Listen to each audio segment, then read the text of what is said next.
जैसा कि आप सभी को मालूम होगा कि रेलवे के द्वारा ALP यानी कि असिस्टेंट लोको पायलट का एग्ज़ाम शुरू हो चुका है, जो कि आपका 25 नवंबर को शुरू हुआ है और आपका 29 नवंबर तक चलेगा। तो इसके बीच जितने भी इंपॉर्टेंट क्वेश्चन आएंगे उसी से रिलेटेड मैं यहाँ पर सवाल लेकर आया हूँ। तो यहाँ पर एक एक क्वेश्चन बेहद इंपॉर्टेंट रहने वाला है, तो आप वीडियो को ज़रूर पूरा देखिएगा। तो चलिए वीडियो को शुरू करते हैं। पहला क्वेश्चन में पूछा गया कि भारत में सबसे बड़ा गोल गुंबज किस राज्य में स्थित है। तो जो भारत में सबसे बड़ा गोल गुंबज है वह भारत के कर्नाटक राज्य में स्थित है, option number B. Next question में पूछा गया कि जयपुर, दिल्ली, मथुरा और उज्जैन में जंतर मंतर के नाम से वेधशाला का निर्माण किसने कराया था।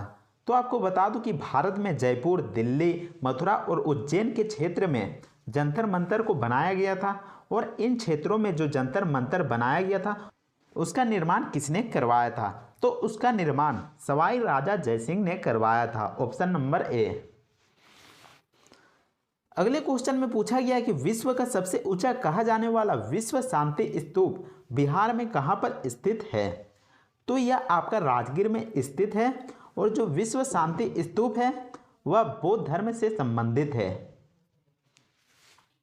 नेक्स्ट क्वेश्चन में पूछा गया कि विश्व के 7 अजूबों में एक चिचिना इर्जा वह कहां पर स्थित है।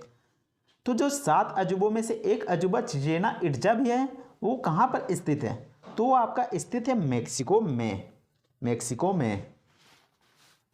अगले क्वेश्चन में पूछा गया कि शिक्षा में सुधार हेतु ब्रिटिश सरकार ने सेडलर आयोग कब नियुक्त किया था।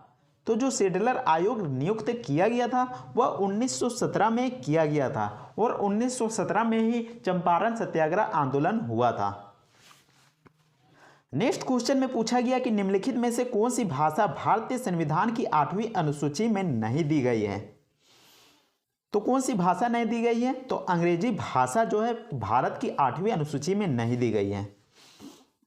अगले क्वेश्चन में पूछा गया कि मई 2024 में किसने ताइवान के राष्ट्रपति के रूप में शपथ लिया था। तो ताइवान के राष्ट्रपति के रूप में मई 2024 में किसने शपथ लिया था। तो इसका जवाब हो जाएगा लाई चिंग-ते ने, option number B. Next question में पूछा गया कि चोल शिलालेख से उल्लेखित गुरुकुल के अनुरक्षण हेतु प्रदान की गई भूमि को क्या कहा जाता है। तो उस भूमि को क्या कहा जाता है। तो उस भूमि को सालाभोग कहा जाता है, option number D. Next question में पूछा गया कि निम्नलिखित में से किस राजा को औरंगजेब ने छत्रपति शिवाजी महाराज के विरुद्ध युद्ध लड़ने के लिए भेजा था। तो औरंगजेब ने एक राजा को भेजा था किसके खिलाफ लड़ने के लिए। तो छत्रपति शिवाजी महाराज के विरुद्ध लड़ने के लिए। तो वह राजा के नाम क्या था। तो उसका नाम था जयसिंह, ऑप्शन नंबर डी। अगले क्वेश्चन में पूछा गया कि मुंबई में प्रार्थना समाज की स्थापना किस वर्ष की गई थी। तो प्रार्थना समाज की स्थापना किस वर्ष की गई थी। तो इसकी स्थापना 1867 में किया गया था आत्मारंग पांडुरंग के द्वारा। नेक्स्ट क्वेश्चन में पूछा गया कि लंदन में आयोजित प्रथम गोलमेज सम्मेलन के दौरान ब्रिटिश प्रधानमंत्री कौन थे। तो उस समय ब्रिटिश प्रधानमंत्री कौन थे। तो रेमजे मैकडोनाल्ड थे। अगले क्वेश्चन में पूछा गया कि भारतीय संविधान में केंद्र एवं राज्य दोनों में संसदीय लोकतंत्र के रूप में शासन की खाली स्थान संरचना का प्रावधान किया गया है। तो यहाँ पर खाली स्थान में क्या हो जाएगा। तो यहाँ पर हो जाएगा ऑप्शन नंबर बी संज्ञा।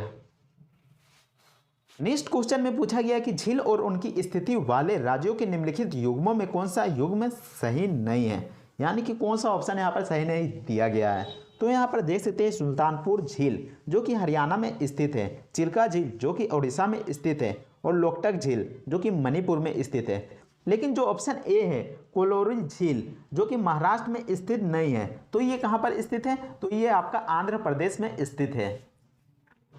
तो यहाँ पर ऑप्शन नंबर ए बिल्कुल सही जवाब हो जाएगा, जो कि सुमेलित नहीं खाता है।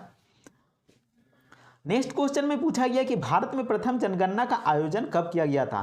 तो भारत में प्रथम जनगणना का आयोजन 1872 में किया गया था, ऑप्शन नंबर डी। और किसने करवाया था। तो लॉर्ड मियो ने करवाया था। नेक्स्ट क्वेश्चन में पूछा गया कि प्रख्यात शास्त्रीय नृत्यांगना शोभना नारायण किस नृत्य शैली से संबंधित है। तो शोभना नारायण जो है वो आपका कथक से संबंधित है। नेक्स्ट क्वेश्चन में पूछा गया कि वह कपड़ा कौन सा है जिसे भारत के स्वतंत्रता संग्राम के प्रतीक होने का गौरव प्राप्त है। तो यहाँ पर जो स्वतंत्रता संग्राम के प्रतीक पाने का जो गौरव प्राप्त है वह कपड़ा कौन सा है, तो वो आपका ऑप्शन नंबर 1 खादी कपड़ा है।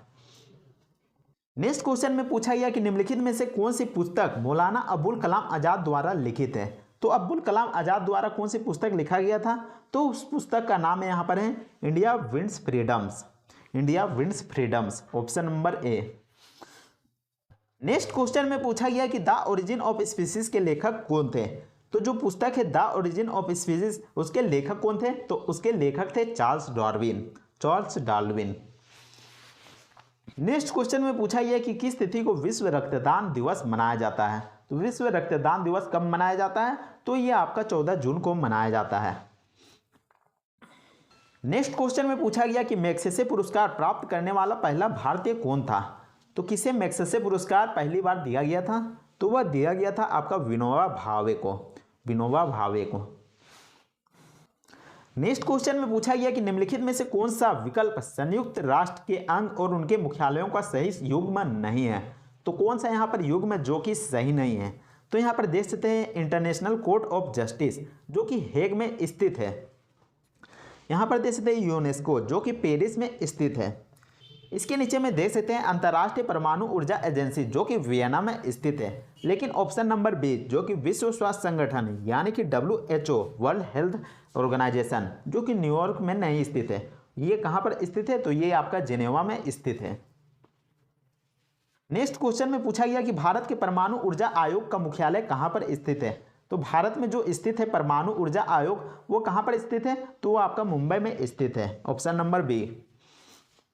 नेक्स्ट क्वेश्चन में पूछा गया है कि धातुओं की पतली चादरों के रूप में परिवर्तित किए जाने की क्षमता को क्या कहा जाता है।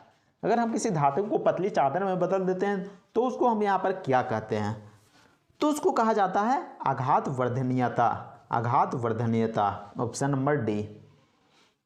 नेक्स्ट क्वेश्चन में पूछा गया कि मेंडलीव के आवर्त नियम के अनुसार तत्वों को आवर्त सारणी में किस आधार पर व्यवस्थित किया गया है। तो किस आधार पर किया गया है, तो किस आधार पर किया गया है, तो बढ़ते परमाणु द्रव्यमान के आधार पर किया गया है, ऑप्शन नंबर डी।